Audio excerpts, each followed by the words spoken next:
It's my pleasure to introduce Britt Frank. Britt is a licensed psychotherapist, speaker, and author of the new book, The Science of Stuck. Britt's work focuses on demystifying myths that keep us stressed, overwhelmed, and burnt out. Business problems are people problems. There is no human with a brain walking around on this planet that does not know what it's like to get stuck with something. Maybe you feel stuck with trying to motivate your employees. Maybe you feel stuck with making decisions. Or maybe there are a few habits that you just can't seem to break. By a show of hands, how many of you have clients, colleagues, customers, coworkers, or in any way work with someone who is struggling? Everyone's hand should be up. Look around the room. This is not a small problem, and it is not an outlier problem. This is the new norm. I would venture to guess that a good 90% of the problems that your company faces come from not knowing how to maximize communication using information about the nervous system. Was anyone taught, hey, your central nervous system informs your mental health and your mood, and here's how it works? It's not taught, which is wild. It's also a source of why we're struggling. It's really hard to affect meaningful change if we do not know how these brains and these bodies work. So if you hear yourself saying, I'm struggling with motivation, what that actually means is your brain is currently perceiving a threat. Now the next question is, well, why is my brain doing this? Clearly I'm safe. Logically I'm safe. But again, remember that logic has nothing to do with this equation.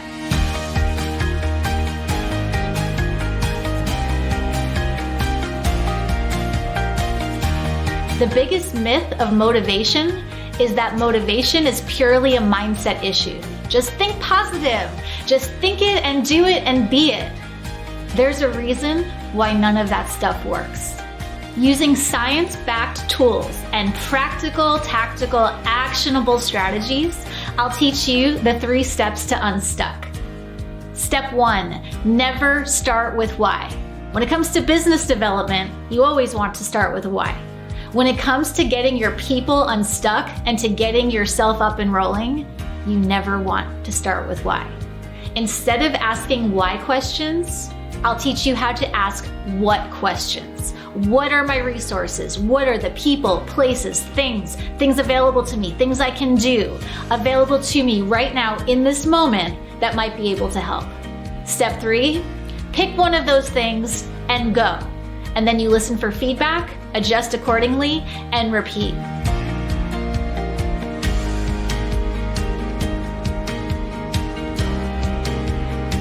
In order to get from stuck to go, you need to be able to harness the power of the micro yes. Your nervous system is wired for shifting like a car. You have a gas pedal, you have a brake pedal, and you have an emergency brake. A micro yes is smaller than a small step, and it's smaller even than a baby step. A micro yes is the smallest possible thing that your system can say yes to. The best part about my process is there's no therapizing required. You do not need to become a therapist at work. Discourage trauma dumping at work.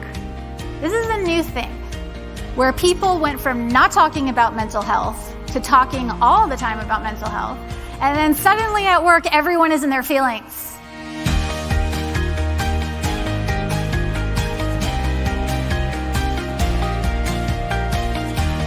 It is so empowering to know you're not broken, know you're not lazy, and you're certainly not crazy. There's no such thing as a crazy person.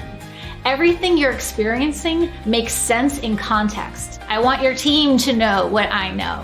With just a little bit of information about your brain, it's amazing what can change. Leaders want their companies to be innovative and creative and growth-oriented. But you cannot create or innovate when your brain is locked down in the state of freezy stuckness. In order to access creativity, you need to get unstuck first.